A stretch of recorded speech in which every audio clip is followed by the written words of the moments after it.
Good morning student. बेटा आज हम 2019 टू 20 जो आपका एग्जाम पेपर आया था उसका सेक्शन बी शुरू कर रहे हैं। आइए देखते हैं फर्स्ट क्वेश्चन से।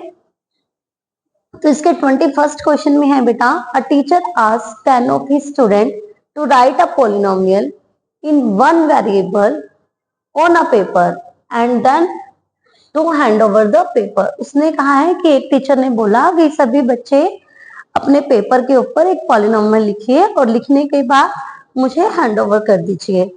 तो बच्चों ने कुछ इस तरह से पॉलिनोमियल राइट डाउन करेंगे। आपको बताना है how many of the above 10 are not polynomial, कि इनमें से कितनी पॉलिनोमियल नहीं है, and how many of the above 10 are the quadratic polynomial, और कितनी इसमें क्वाड्रेटिक पॉलिनोमियल है। तो आइए चेक करते हैं। तो 2x plus 3 it is a polynomial, yes. तो जो पॉलिनोमियल नहीं है, अब 3x square plus 7x plus 2 a polynomial, it is a quadratic polynomial, ठीक है। ये आपकी क्यूबिक पॉलिनोमियल हो गई। यहां पर जो ये रूट है ये x तक है बेटा, तो जब भी x के ऊपर रूट आ गया मतलब कि पावर हाफ हो गई, तो it is not a polynomial. Next के लिए it is a quadratic polynomial. यहां पर देखिए बाय में आ गया x, तो मतलब कि पावर नेगेटिव हो गई, it is also not a polynomial. It is a polynomial, it is also a polynomial and it is not a polynomial, ठीक है। तो आपके पास कितनी पॉलिनोमियल नहीं है, तो उसे कहा how many of the above 10 are not polynomial. तो हम लिखेंगे नॉट पॉलिनोमियल कितनी है।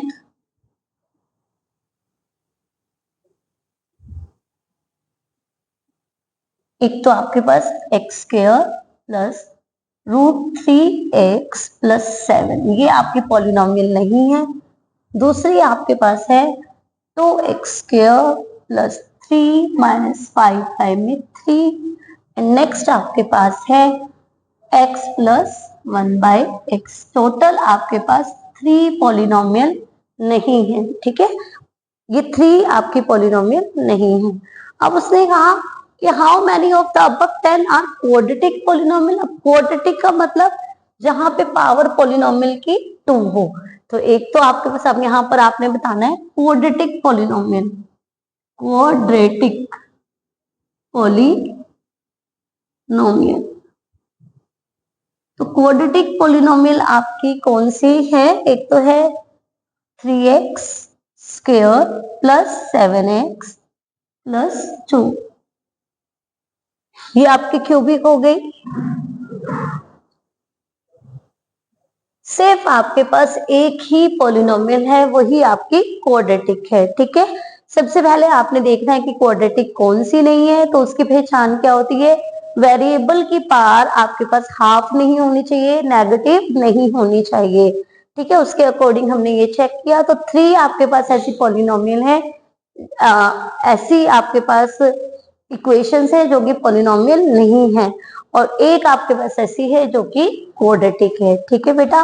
बढ़ते हैं नेक्स्ट क्वेश्चन की तरफ। हाँ जी स्टूडेंट, बढ़ते हैं नेक्स्ट क्वेश्चन की तरफ। यहाँ पर आपके पास है complete the mode for the following frequency distribution. आपको इसके लिए मोड फाइंड आउट करना है। आपके पास है size of items, size of items, और यहां पर आपके पास है frequency. Size of item 0 to 4, 4 to 8, 8 to 12, 12 to 16, 16 to 20, 20 to 24 and 24 to 28। और फ्रीक्वेंसीज आपके पास है 5, 7, 9, 17, 12, 10 एंड 6। अब मोड का फॉर्मूला बेटा जी क्या होता है? मोड होता है बेटा जी L plus F1 minus F0 by 2 F1 minus F0 minus F2 into H। और सबसे बड़ी फ्रीक्वेंसी यहाँ पर क्या है? F1, उससे कम F0, उससे डाउन वाली F2, सबसे बड़ी फ्रीक्वेंसी की लोएस्ट लिमिट L और इनके बीच का डिफरेंस H।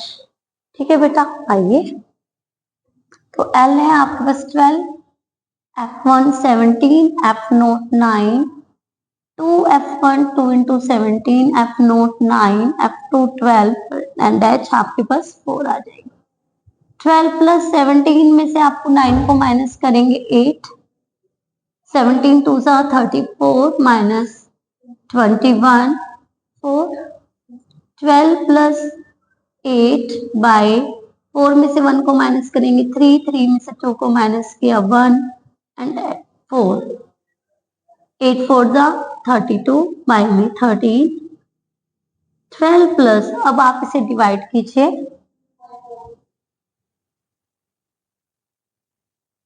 13 2 सा 26, 13 4 सा 52, हम यहाँ पर लिख देते हैं 2.4। ठीक है, हमने डिजिट के डॉट के बाद 1 डिजिट लिया है और आप इसको ऐड करेंगे तो आपके पास आएगा 14.4। तो बेटा ये आपका मोड रहेगा। आपने कभी भी कैलकुलेशन करनी है, यदि आपके पास कंप्लीट घटता है तो आप कंप्लीट इसको डिवाइड कीजिए, अदरवाइज आप पॉइंट के बाद 1 डिजिट तक आपके लिए इनफ रहता है। ठीक है बेटा, तो 12 प्लस 2.4 आपको डिवाइड करके मिला है और यहाँ पर आपका मोड आ गया 14.4। नेक्स्ट क्वेश्चन की तरफ बढ़ते हैं बेटा। हाँ जी स्टूडेंट, 23rd क्वेश्चन में आपके पास है ABC and DBC are two triangles on the same base BC. If AD intersect BC at O, show that this.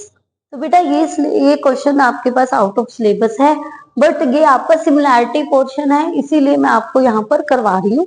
आइए देखते हैं। तो आपको जो शो करना है वो करना है area of triangle ABC by में area of triangle DBC equal to AO by में DO। और जो इसकी फिगर है बेटा हम यहाँ पर एक बार बना लेते हैं।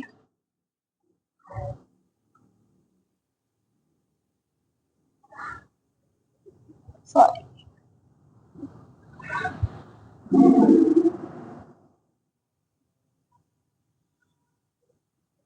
ABCD और ये आ गया आपके O। यहाँ पे बेटा आपको कंस्ट्रक्शन करनी पड़ेगी और वो कंस्ट्रक्शन हमने क्या करनी है कि यहाँ से एक परपेंडिकुलर ड्रॉ कर दीजिए, M लिख दीजिए, यहाँ से एक परपेंडिकुलर करके यहाँ पर N लिख दीजिए। ठीक है, कंस्ट्रक्शन हम लिखेंगे AM and DN perpendicular of BC। Draw लिख दीजिएगा, ड्रा टू परपेंडिकुलर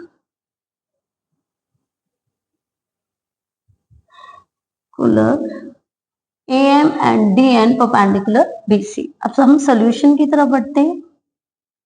सोल्यूशन में बेटा हम यहाँ पे लिखेंगे एरिया ऑफ ट्रायंगल कौन सी, ABC है ना यहाँ पे, area of triangle ABC is equal to 1/2। अब बेस हम लेंगे BC एंड परपेंडिकुलर जो अभी भी डाल रहे हैं AM। ओके, और दूसरी हमने कौन सी लेनी है, DBC। तो लीजिए ट्रायंगल DBC 1/2, बेस हमने सेम लिया है और परपेंडिकुलर क्या है, DN है। अब हम एक को इक्वेशन फर्स्ट ले लें और एक को इक्वेशन सेकंड और कहें हमसे कि divide equation first to second.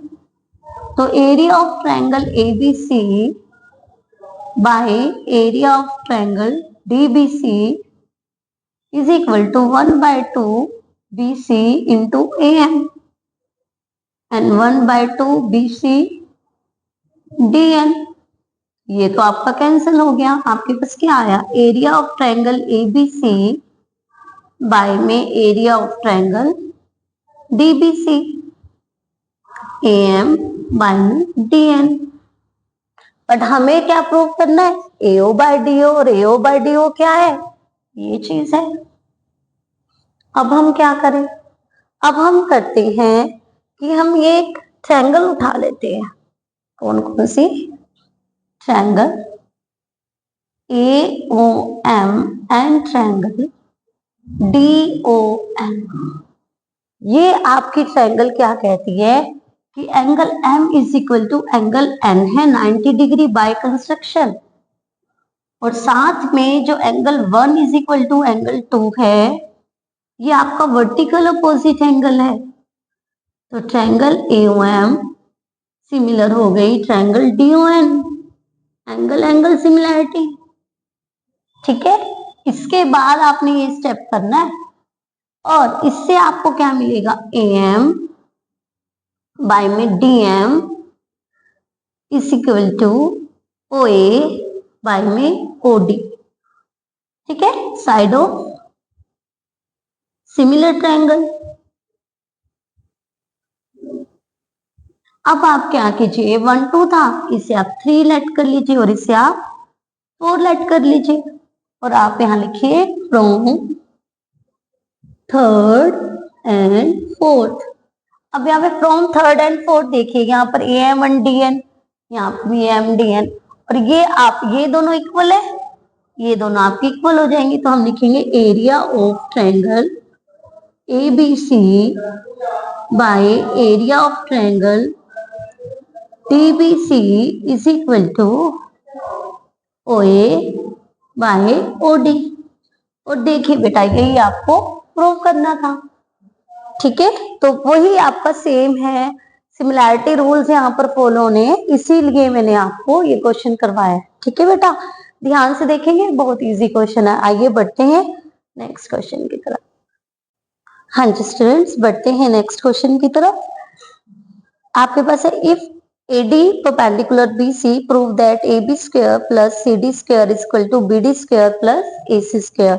और आपके पास फिगर है, ये भी बहुत इजी क्वेश्चन है, बस थोड़ा सा आपको ध्यान से देखना है। और यहाँ A से परपेंडिकुलर डल रहा है, ये आपके पास AD परपेंडिकुलर है BC पर। ठीक है, और आपको प्रूव क्या करना है, prove that AB square plus CD square is equal to BD square plus AC square. ये भी आपका आउट ऑफ सिलेबस है, बहुत इजी है, इसीलिए आपको करवा रही हूँ कि ये तो बच्चों को बेसिक पता ही होना चाहिए। ठीक है, तो आपके पास ट्रायंगल ले लीजिए। ट्रायंगल कौन सी लिए, पहले हम ADC ले लें। ADC में आपके पास देखिए यहाँ परपेंडिकुलर है, तो हम लिखेंगे हाइपोटेन्यूज क्या होता है, हम लिखते सॉरी ADC में एंगल D आपके पास 90 डिग्री रहेगा, और आप लिखेंगे AC square is equal to AD square plus CD square. और दूसरी ट्रायंगल आपके पास है ADB, यहाँ पर भी एंगल D आपके पास 90 डिग्री है, यहाँ पर लिख दीजिए बाय पाइथागोरस थ्योरम। तो यहाँ पे भी हाइपोटेन्यूज आपके पास AB है, AB square is equal to AD square plus BD square. ठीक है, अब यहाँ इक्वेशन फर्स्ट एंड सेकंड में से आप दोनों में से यहाँ पे कॉमन क्या लग रहा है आपको, AD, तो यहाँ से भी आप AD की वैल्यू निकाल लीजिए। AD स्क्वायर हो जाएगा AC square minus CD square, और यहाँ पर भी हम AD की वैल्यू निकाल लेते हैं। AD square is equal to AB square minus BD square. ये आपकी फर्स्ट है और ये आपकी इक्वेशन सेकंड हो गई फ्रॉम फर्स्ट एंड सेकंड। दोनों AD हैं बेटा जी आपके पास, तो दोनों आप इक्वल रख सकते हैं। तो आप लिखिएगा AC square minus CD square is equal to AB square minus BD square. देखिए, और अब आपको क्या इक्वल करना है, आपने अब AB के साथ क्या लेकर जाना है, CD। ठीक है ना, तो आप CD को इधर ले जाइए, और AD और AC और BD का कॉम्बिनेशन होना चाहिए इन दोनों का, तो आप इसे इधर ले आइए। तो हम लिखें AC square plus BD square equal to AB square plus CD square. और यही आपने क्या करना था, प्रूव करना था। देखिए, सिर्फ पाइथागोरस थ्योरम आपने लगानी है, दोनों में आपने पाइथागोरस थ्योरम लगानी है, ठीक है। और फिर उसमें कॉमन की वैल्यू निकाल के उसको आपने लेफ्ट और राइट में रख करके आराम से आपका निकल जाएगा, ठीक है। आइए बढ़ते हैं नेक्स्ट क्वेश्चन की तरफ। हाँ जी स्टूडेंट, नेक्स्ट क्वेश्चन में आपके पास है 1 plus cot square alpha by 1 plus cosecant alpha is equal to cosecant alpha. तो आपने लेफ्ट साइड यहाँ पर उठाएंगे आप 1 plus cot square alpha by 1 plus cosecant alpha. तो यहाँ पर आपके पास आइडेंटिटी क्या होती है, cosecant square theta minus cot square theta is equal to 1 होता है।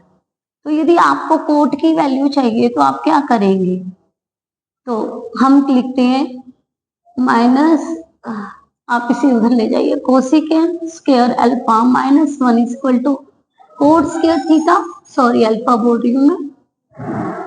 तो मतलब यहाँ पर आपकी कोट स्क्वायर की वैल्यू क्या हो सकती है, कोसिकेंट स्क्वायर थीटा माइनस 1, ठीक है। तो हम कोट के प्लेस पर ये डाल सकते हैं, तो हम डाल देते हैं 1 प्लस कोसिकेंट स्क्वायर, अब यहाँ पर अल्फा है तो थीटा के प्लेस पे अल्फा लगा देंगे एंड माइनस 1 बाय में 1 प्लस कोसिकेंट अल्फा। अब यहाँ पे हम कौन सा फॉर्मूला अप्लाई करते हैं, A square minus B square. तो यहाँ पर cosecant alpha plus 1 and cosecant alpha minus 1 and by में 1 प्लस कोसिकेंट अल्फा। ध्यान से देखिए, अब यहां से हम इसे कैंसिल कर सकते हैं क्योंकि ये भी प्लस है और ये भी प्लस है, और प्लस आगे पीछे हो कोई दिक्कत नहीं होती, ठीक है। तो इसे हमने यहाँ पे कैंसिल कर दिया, आपके पास क्या रह गया 1 प्लस कोसिकेंट अल्फा माइनस 1, अब माइनस से प्लस 1 कैंसिल, तो क्या बच गया आपके पास कोसिकेंट अल्फा। और यही आपको प्रूव करना था, सिर्फ आपको ये एक आइडेंटिटी रखनी है, इससे आपका क्वेश्चन इजीली सॉल्व हो जाएगा। बढ़ते हैं नेक्स्ट क्वेश्चन की तरफ।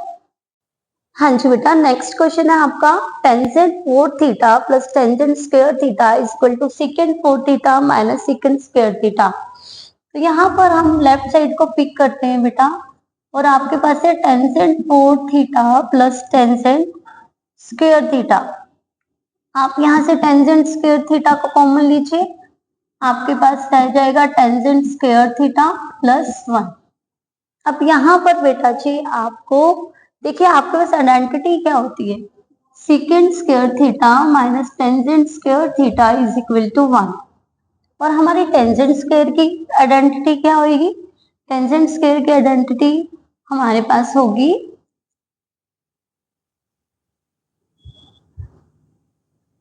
Second square theta minus 1। देखिए secant square theta minus 1 is equal to tangent square theta, ठीक है। तो टेंजेंट स्क्वायर थीटा की जगह हम लिख रहे हैं सेकेंड स्क्वायर थीटा माइनस 1। और यहाँ पर टेंजेंट स्क्वायर थीटा प्लस 1 किसकी आइडेंटिटी होगी, देखिए जरा, तो secant square theta is equal to 1 plus tangent square theta. इसका मतलब इसकी आइडेंटिटी क्या हुई, सेकेंड स्क्वायर थीटा हो गई। मल्टीप्लाई कीजिए एक दूसरे को, सेकेंड स्क्वायर थीटा को सेकेंड स्क्वायर थीटा से करेंगे सेकेंड 4 थीटा, और 1 से करेंगे सेकेंड स्क्वायर थीटा। और यही बेटा जी आपको क्या करना था, प्रूव करना था। आइए बेटा बढ़ते हैं नेक्स्ट क्वेश्चन की तरफ। हाँ जी स्टूडेंट, बढ़ते हैं नेक्स्ट क्वेश्चन की तरफ। A child has a die whose 6 faces show that a letter these the dice thrown once, what is the probability of getting A and C? तो आपके पास टोटल आउटकम्स देखिए कितने हैं, टोटल आउटकम्स, तो आपके पास double time A है, 1 time B है and 3 time आपके पास C है। तो टोटल आउटकम्स आपके पास हुए 6। उसने सबसे पहले बोला A के लिए, तो A आपके पास 2 टाइम है और C कितने टाइम है, 3 टाइम है। फर्स्ट पार्ट आपका ये है और सेकंड पार्ट आपका ये है। प्रोबेबिलिटी का फॉर्मूला लिख दीजिए, number of outcomes favourable to E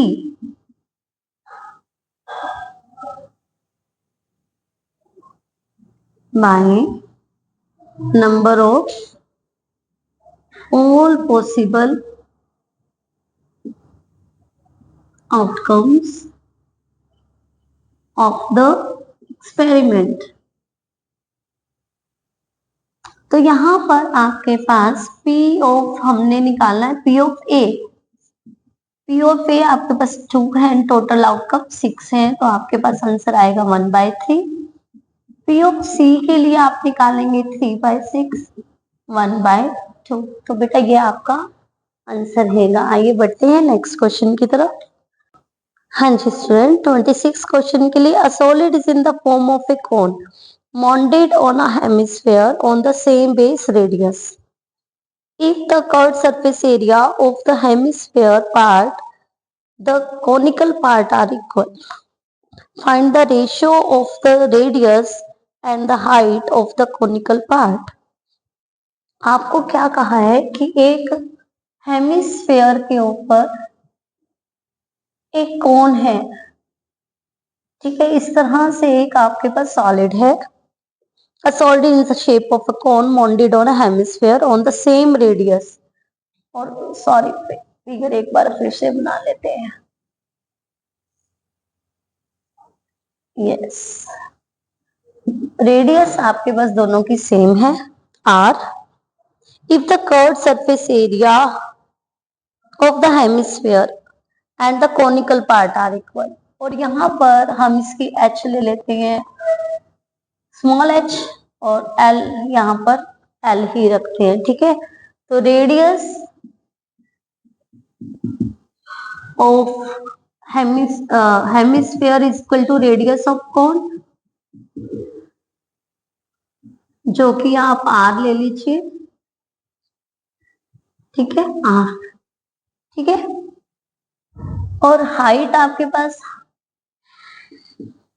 height of cone इसको आप h ले रहे हैं एंड स्लैंट हाइट को आप l ले रहे हैं, ठीक है। अब उसने यहाँ पर कहा है curved surface area of hemisphere, curved surface area of hemisphere is equal to curved surface area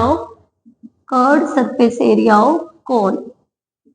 तो curved surface area of hemisphere क्या होता है 2πr², और कोन क्या क्या होता है πr है। ये दोनों इक्वल है, पाई से r से r, 2r is equal to क्या आ गया आपके पास l आ गया, ठीक है।